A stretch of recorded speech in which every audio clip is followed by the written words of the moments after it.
When all selfishness is dead, when there is no rivalry, wala sa pag-iayahon, wala sa kainis-indis, no strife for the supremacy, wala sa papataas, when oneness exists, umiara sa pag-isa, when they sacrifice themselves, so that love for one another is seen and felt, then the showers of the grace of the Holy Spirit will just surely come. No? May ara sa pagpalandaan sa isang isa na makita, no, kang makatsagan.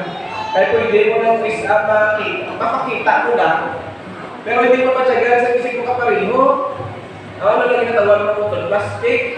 No? So dapat, kung mapalangga ka, mapatsagan niya, hindi niya mapalangga ko sa.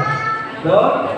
Kaya kung may amunan katanong mo sa atong iglesia, ang shower sa pakulan, sa nauling ulan, tapos na tayo no, tuloy. No? So, number 4, may naman sa aking tawag na united prayer. No? Ang ating church, kung gusto na natin nabato ng nauling ulan, may sa united prayer. The promise is made on condition that the united prayers of the church are offered. And in answer to these prayers, there may be an expected power greater than when the churches become living, working churches. One time na ako nagkagto ko sa Kalaon, ito ko pinatulog. So may isa ko nagwali. Pagwali siya, di ba ba nagwali siya. Pagwali nananalugin siya sa pastor niya na, yung pastoral ng yung iglesia man, o patay na yung iglesia. No? Simbala ko sa kanya, pero kung gapon sa kulakot, ang mga wala ka, no? Lahat, yung balik mo ito, kasakot mo ka anong lahat, siyempre ang case naman, pero mo lang yung pero totoo man, no? So, kalahin mo na ito, pero ang pagawin dapat kili, bayarang kilasa, hindi lang na uwi ka simbahan, kundi working church man na auto. So ang pagawin, the Holy Spirit will be given in answering their sincere requests, then the windows of heaven will open for the showers of the latter rain. So ang hapos na bubok ang auli ulan, kung ang ating na iglesia, living and working churches. When we have an entire, wholehearted consecration to the service of Christ, God will recognize the fact by an outpouring of His Spirit without measure, but this will not be while the largest portion of the church are not laborers together with God. So it doesn't mean mga utod kung natawag na, ang atong makambal na ako ng otod, nga ang iglesia sa Mansilingan. Kamuna ni Sabat, inyo na ni. Mapatay na ako ng otod, nga ang iglesia sa Mansilingan, buhay. Buhay ka pa rin, may pinipatay Kapatay ko lang ang iglesia sa Mansilingan, buhay. Kapatay ko lang ang iglesia sa Mansilingan, working church. Wala, kamay na. No? Kuhabal ka rin. But this will not be while the largest portion of the church are not laborers together with God. So dapat galing, mag-work together kita. No? Hindi ka sa mga programa, kundi sa pagpanahon sa kalang mga utod. So number 5, a working church. Number 5, a working church. The way the reproach of ignorance and slothfulness shall have been wiped away from the church. Ang indolence ng slothfulness, wala daw sloth ka pala, tamaran, no? Reproach of indolence shall have been wiped away from the church. The Spirit of the Lord will graciously manifested. No? Tapos lang ito. Number 6, dapat meron kita sa total submission para dapat natin ang uling-ulan. So we cannot use the Holy Spirit. The Spirit is to use us. Kung hindi niya magamit ang Holy Spirit, tandaan na ang word mga upuda, hindi kaya magamit ang Holy Spirit. The Spirit is to use us. No, ang wala na Espiritu ang magamit sa aton. Nangamuna ako sa dahil mga otol, kung may aras ang baptism, hindi ko yung ma-pressure ang layman. Ako layman, ang nga pressure ang Holy Spirit ko. Kung kaya Holy Spirit, na yun na convert sa heart sa tao, no? Siya, ang Holy Spirit na yun nag-work sa tao ng otol. Through the Spirit of God, works in His people to will and to do of His good pleasure. But many will not submit to this. No? Madamo ang hindi magtuo o magsubmit sa sininga sinulatan ni Jesus Christ. No? Number 8, they want to manage themselves. This is why they do not receive the heavenly gift. Only to those who wait humbly, yato lamang sa mga nagkahulat na mapainubuson sa Ginoo, who watch for His guidance and grace is the Spirit given. No? Ginatala mo ito sa mga hambol ng tao. Maging kapito, komisyon, para mapapalaton ang nauling ulan, character perfection. Kasi hindi na dapat may kaging na sala ka lang. Kaya tao na being perfect, naging try niya being perfect, hindi siya nakasala. Pero yung kasalanan si Jason, si Kristo ang magpanimpik sa ato. Tandaan natin na, mga utod, si Kristo yan ang napanimpik sa ato. Hindi ato personal ng kuliko. Kaya kung sa inyo lang personal ng kuliko, hindi mo na makaya yan. Hindi mo na makaya.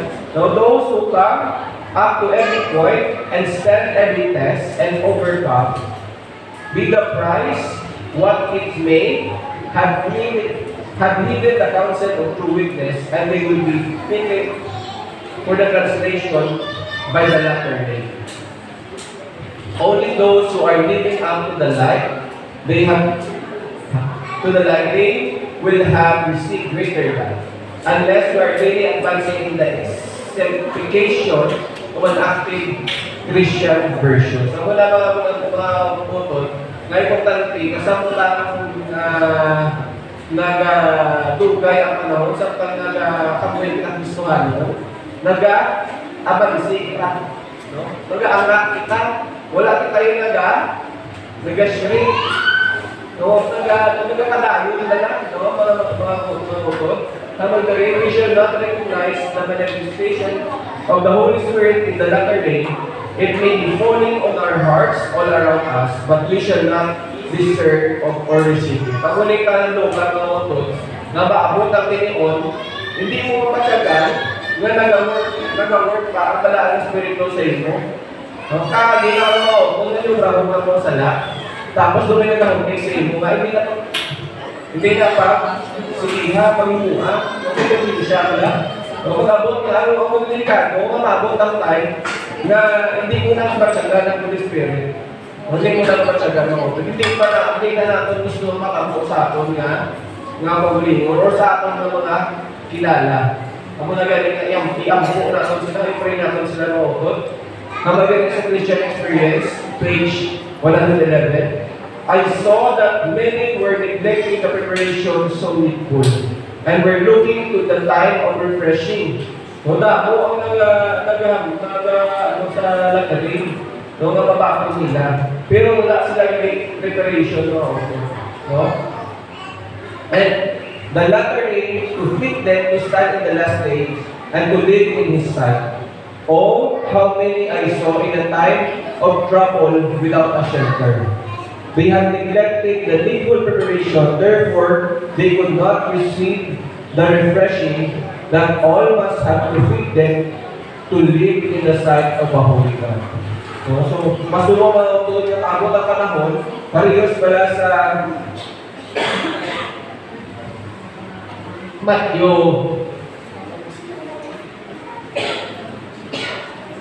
Parehas pala sa 10 virgins, mga kapatid. No? Ang 10 virgins na story, no, is a perfect example na wala nila na bakit Holy Spirit. Ang 10 virgins, kabalo sa sabak, kabalo sa kasuguan, kabalo sa propesiya, pananabalaan nila. Pero,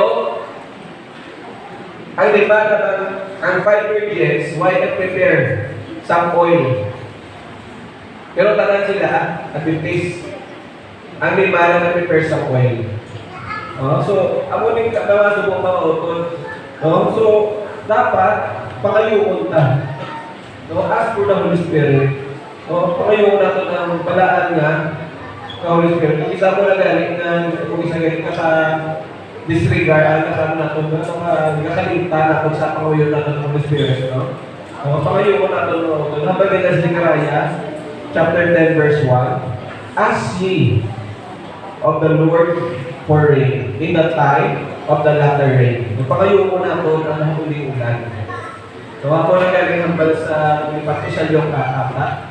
Kung ang aton nga amay, kaya niya, kapag na nila anak na may sa lupa, kaya niya ihatag ang gusto natin. How much pa ako may natin sa langit? Amen? Ano na ganit, kung pakayo natin ng banal ng Espiritu, ikuto natin ng Ginoo, i-plead mo sa Ginoo, patayin mo sa banal ng Espiritu. May kung isama o kung anong tatalo ka sa ligat na sa amang pagulin mo, wala na may mahutik sa atin. Wala na may mahambal sa atin. Naway na kakondensya na utod. Ang malagay hambal sa atin nga text scripture reading, and that knowing the time, that now is high time to awake up and sleep. So kung nakatulog kita, amo na yung ation nga magbutaw kita. Kung nakatulog ang atong espirituhan, kasi balang ta, pero nga atong espirituhan, tulog. Kung kasimba lang ta, pero animo na ato niya, ato sa atong nobra, ato sa atong kalimalay, ato sa atong kung ano ba lang nag-auna sa imo, sa Ginoo, mabugtaw na kita mga auto. For now, is our salvation year. Kaya pinilala ang aton nga kaluwasan. Kung natawag mo mga auto, nangyayari ang Kristo, kaya lapit na lang ang ating kaluwasan, meaning, lapit na lang mag-abot si Kristo. Amen? Kung natawagan mo lang mga kautunan, disiperato na ang mga kasalan at maluwas, things. Ano na sa after sa national buwet, may saving, isave kita, may shaking, tapos universal sa dalilo, ipanipasan mo na yung tumutod, may kamay yung notice. Tapos rain, number 14, cloud dry. Kasi number 15, i-prepare ang mga naluwas. I-prepare kita mga utod. So, ato nila choice mga kauturan. Number 3, those who make no decided effort, but simply wait for the Holy Spirit to compel them to action, will perish in darkness.